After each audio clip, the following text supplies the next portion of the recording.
Hey, how are you today? This is Josh Patrick, and you're at Cracking the Cash Flow Code. And my guest today is Mark Draker from Phantom Media. And he came across my radar. I'm not really sure how. I think it was through one of the podcast booking things I use. And the thing that got my attention was he was talking about experiences. And I am a huge fan of the experience economy. And even if you're in a blue collar business where you're going out and you're just building stuff, experiences count. So let's bring Mark on. We'll start the conversation. Hey, Mark, how are you today? I am doing amazing, Josh. Thank you for having me. Oh, my pleasure. Well, you got a great microphone. You sound wonderful. Well, there you go. So there we are. So, Mark, let's start here. Why is creating experiences important for your clients? Well, I mean, I listen, I think especially if you're in construction, if you're in the trades. I grew up in a family of builders. So I grew up amongst people in residential and high-rise kind of commercial type builders. And so I wanted to be an architect as a kid.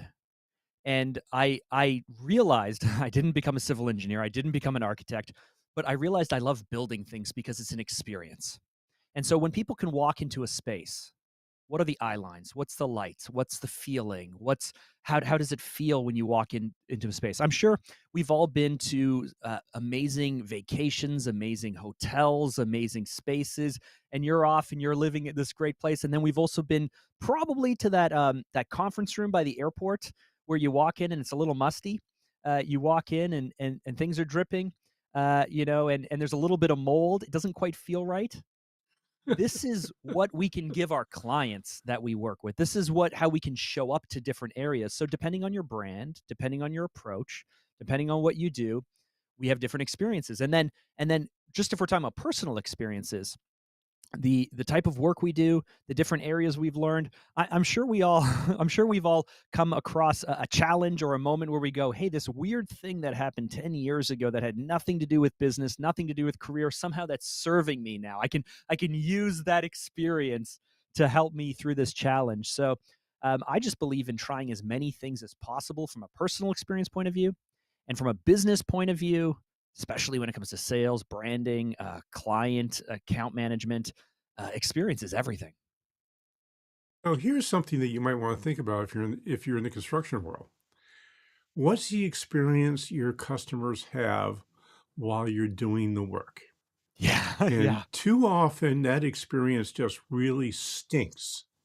So let's talk about that for a second. If I'm going to build something, and I tell people this all the time in the construction world, one of the biggest complaints their customers have is contractors leave their place a mess every single day before they leave. And if you're in the sales process, you're focusing on not only what you're going to build and how you're going to do it, but you're also talking about the experience of what's important to the customer. And often, what's important to the customer, you don't even think about as important. So, how do you find that out? Well, I mean, the best thing to do is just talk to people. I mean, many people get into the trades because they're great at problem solving. They're really logical people. They maybe have a sense of style or design, and they're great with their hands. Uh, you want to be your own boss. You want to be able to build a business, to build a family, to build wealth. But each one of your clients is kind of your boss, right? Like you're in their home, you're in their space. You're trying to bring their vision to life the best you possibly can. And so the best thing to do is I always say you can't over communicate. So a few things that I've noticed. I have a client in the past who's a custom home builder.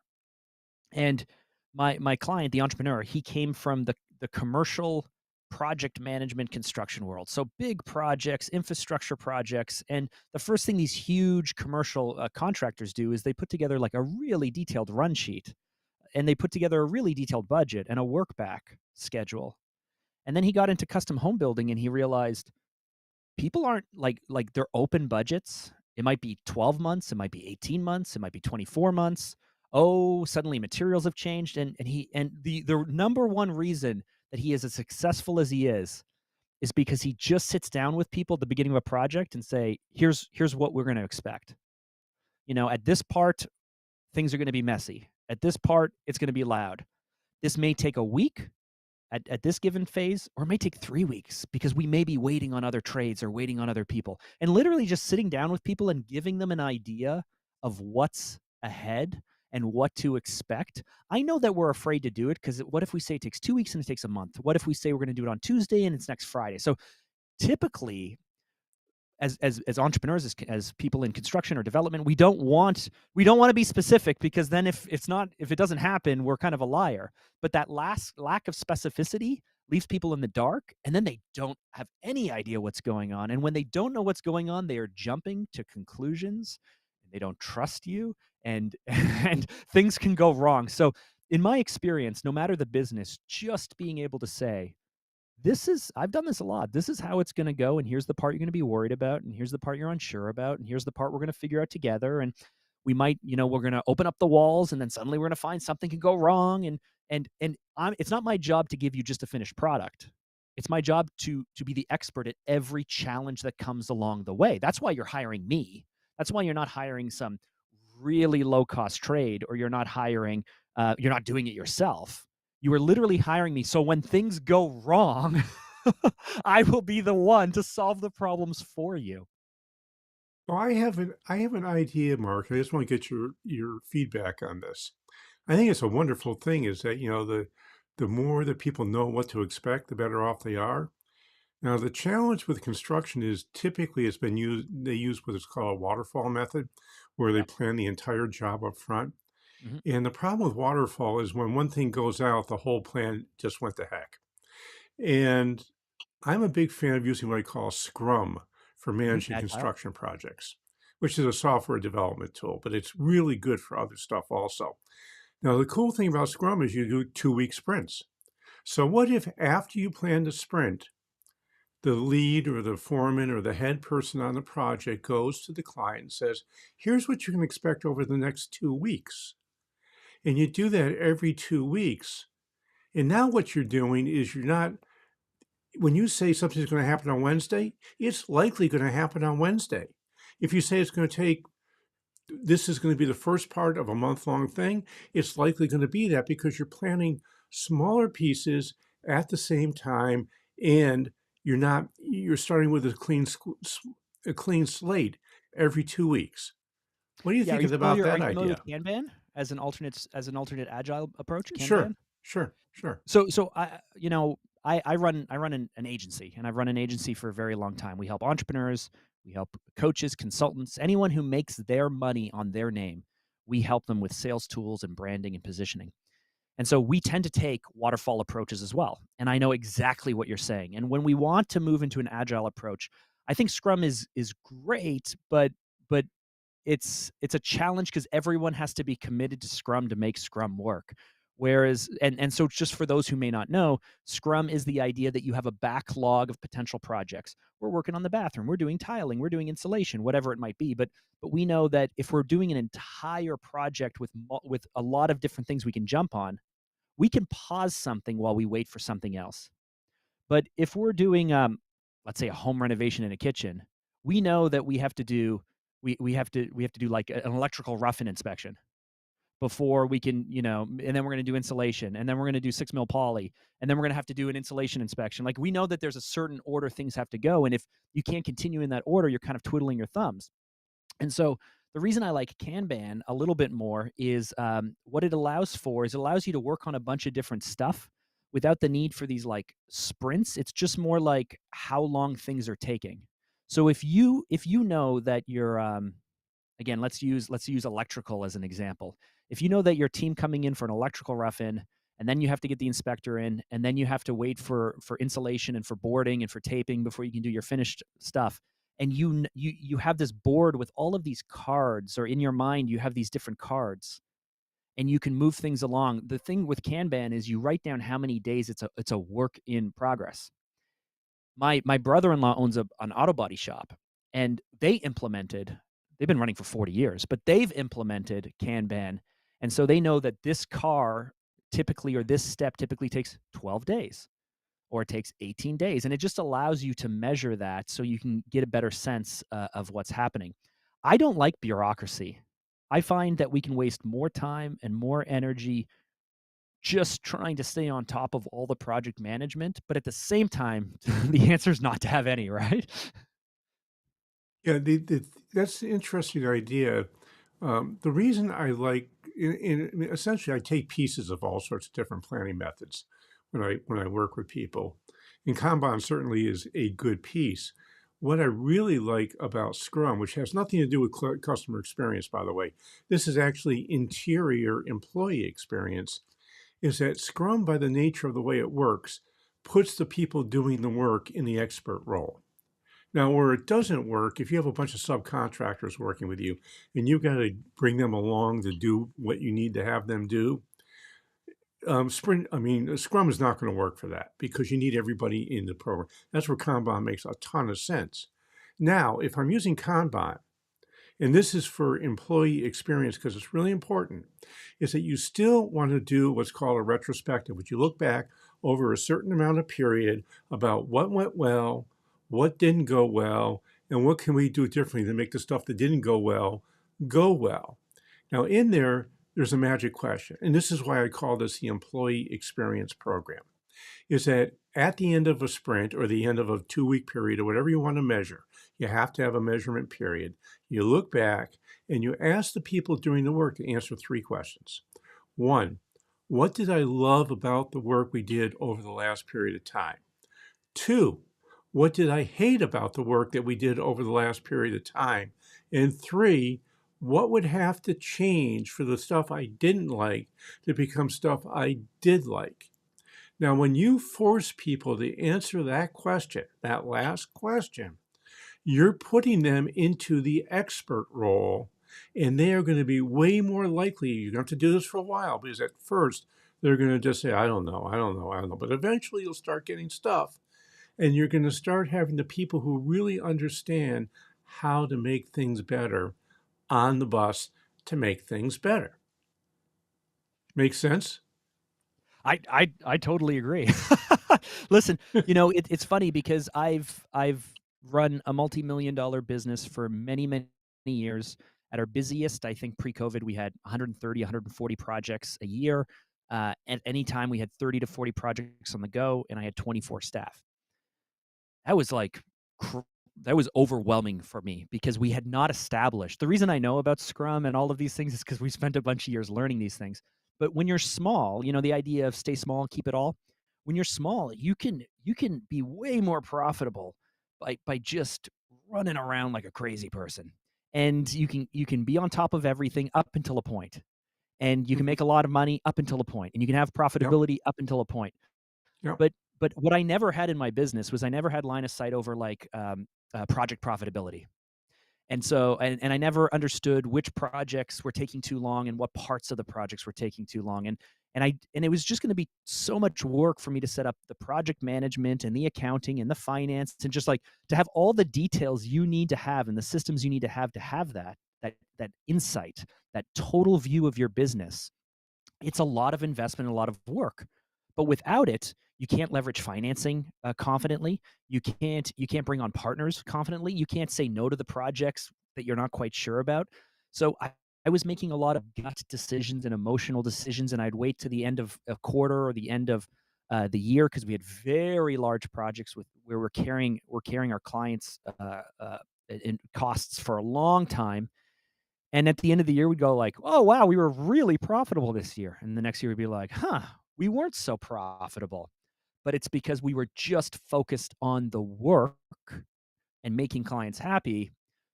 But having done this for as long as I have and as crazy as it's gotten, you and I know, like, that's no way to run or grow a business, right? Well, you had reached what I call the ceiling of complexity, is that you Oh, can yeah, run a no, com no, reached it and tried to pass it for too many well, years, what banging my head happens against is, the wall. and by the way, this is really an important point for the folks listening. Once you get up to about 15 employees, you better learn how to delegate. Because if you don't learn how to delegate effectively, you're going to go past the ceiling of complexity, and your business is going to have some real struggles along the way. I can tell you from personal experience that at 15 employees, it was easy. When we went to 25 employees, it was almost impossible. And we had several near death experiences in our business because I had no controls. Now, one of those controls might be, and this is, and I would love to hear your thought about this, Mark, is that I'm a huge fan of dashboards. Dashboards will tell you what's going to happen in your business well before it happens if they're well constructed. What kind of dash things would you put in a dashboard about customer experience and exceeding your customers' expectations? Oh, that's an interesting question. I've never been asked that before. So, uh, what would I put in my dashboard? So, a few things. Back before we were even using any fancy project management systems at all, we had a big giant board in our office because I could never really keep track of where a project was. But we had a big giant board in my office, and we had in our business there was like planning, there was like the production, and then there was all the post production. So you can kind of consider it in the construction industry like, you know, you're going to do all of your planning and permitting, and then you're going to do maybe the rough build, and then you're going to do all your finishing work, and then you're going to turn it back over to the client, and then you might do some kind of follow up warranty work or what have you. Um, so we had these just four buckets of our business, and every project had a card. And really what we would do is just if the project was sitting in a certain point, we would put the card there, and I had different team leads responsible for each one of those four buckets. Someone is responsible for all of the planning and stuff. Someone's responsible for all the production. Someone's responsible for all the post. And all I could do is just stare at the board and go, "Hey guys, we only have one card in the first bucket. We have 14 cards in the third bucket. One, so this tells me right away, like, hey, we're gonna have future revenue issues because there's not a lot of projects we're onboarding. There's nothing in the second bucket. They must be twiddling their thumbs. The third bucket team must be completely overwhelmed." And so, without the need for any like real specific data, even just having this visual in my office where I could look at again the 30 or 40 projects we had to go on the go at a time and see where they are in the pipeline, I could visually, and then we started color coding the cards for different sub teams and all this fancy stuff. But I could just visually look at my business and go like, oh, we have a lot of cash that's going to come in the next 90 or 120 days because projects are finishing. Oh, we have a business development issue coming up. Oh, we have a squeeze on this team. And so, how does that relate to customer experience? Well, if our third bucket team is completely swamped and overwhelmed, can we have other team members swarm to help them on the project? Should I be calling up these people and saying like, "Hey, just so you know, I'm the owner of the company, and we're seeing maybe a 1 week delay here or there. Like, can I get in front of things? Can I manage expectations? Should I slow down onboarding projects so that way my team doesn't get completely broken? Can our vendors and our if you have sub trades, can they keep up with demand?" So at the very simplest, we're talking about different project management approaches. Just having a board with each of your projects and where they are can tell you so much about your business. I love that because it's simple. Now, this I is like something simple. Like a this dashboard is with data requires good data put in, right? well, a dashboard with good data requires that, but that's still, I mean, what you're doing is you're doing the first step of having a great data collection system. Now, as you grow, you're going to grow past that and you're going to need something different. So the key is, I mean, the simplest thing and what you made me think about, there's a book called The Goal, which is about the theory of constraints. And I call the theory of constraints whack-a-mole for business. Because essentially what you're doing, and it's great when you have this sort of thing, is you're looking for a bottleneck.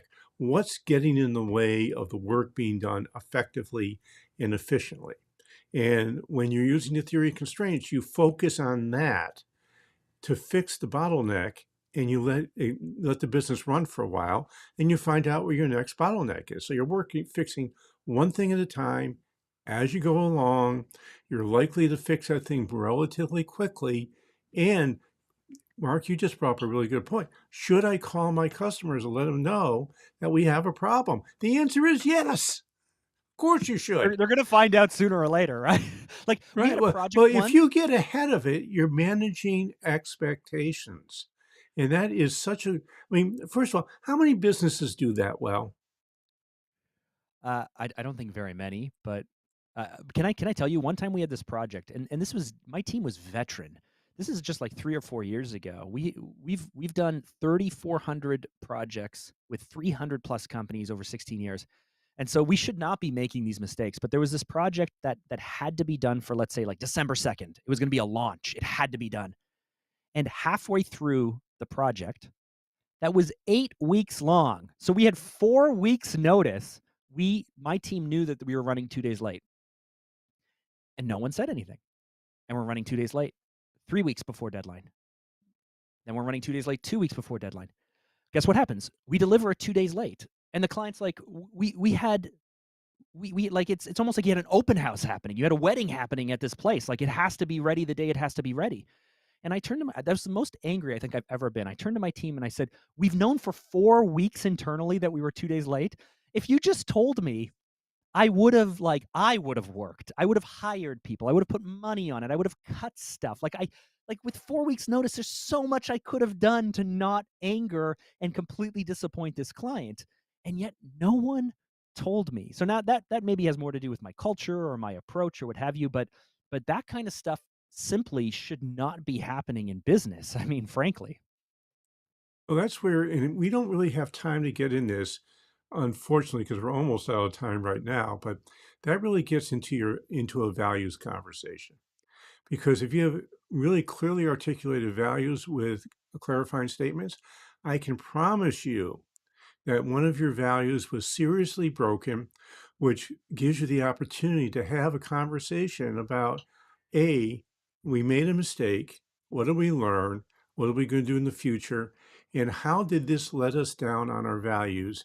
And how can we communicate about this with the client? Even though you blew the client, you'd probably end up not being able to charge them, which has happened to me more than once in my life, where we had a program, we had a catering company, and we were serving 200 people. We had one sour piece of chicken. And this was back in 1987, where $5,000 was a lot of money. And I went to the client and they said, we have one sour piece of chicken. I said, I expect him to ask for a couple $100 back. No, they wanted the entire bill flushed. And we have a happiness guarantee where if you weren't 100% guaranteed, we wouldn't charge you. It was a big thing for me to swallow, but we I ripped the love bill these up. moments, by the way. Like I've had clients yell at me. I've made tons of mistakes. Well, especially when you have a big team, you're the one apologizing. But I love how deliciously painful these moments are, and I say that because it's almost like satisfying how uncomfortably embarrassing and painful it is. Mostly because I know I'm not going to forget this. Like we better we better not let this happen again. And when things aren't that painful, you can let things slide, you can let things go, but when it's that obvious,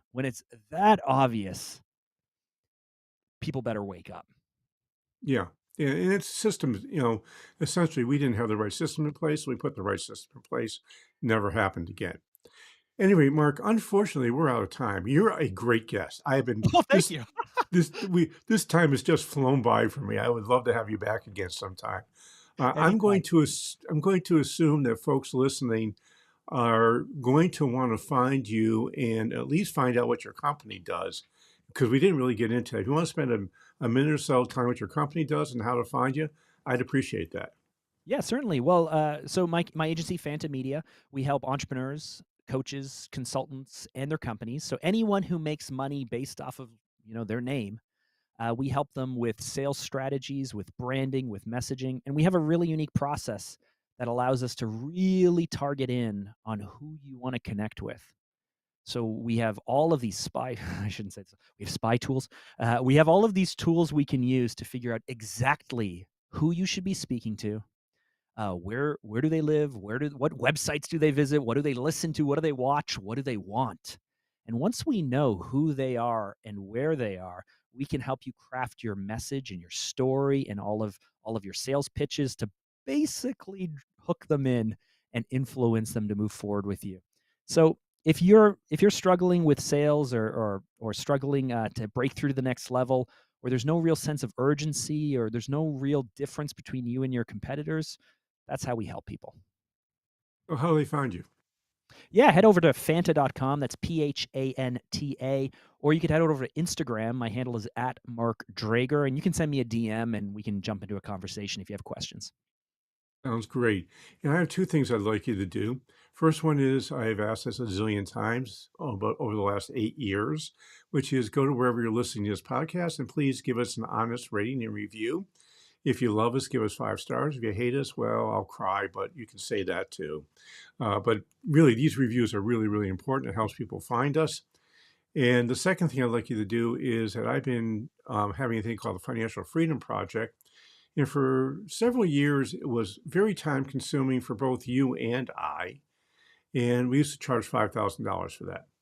I have now found some technology, which I've been looking for about 12 years now, ever since we developed the Financial Freedom Project.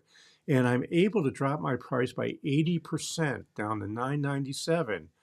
And what happens is when you find out where you're on the road to financial independence, meaning where are you about to become financially free from your business or not, most of you, the answer will be not. And then we help you figure out the strategies you need to become financially free from your company. It's only $997. If you want to learn more about it, just go to www.sustainablebusiness.co/financial freedom, one word. That's www.sustainablebusiness.co/financial freedom. And this is Josh Patrick. We're with Mark Drager. You're at Cracking the Cashflow Code. Thanks a lot for stopping by. I hope to see you back here really soon.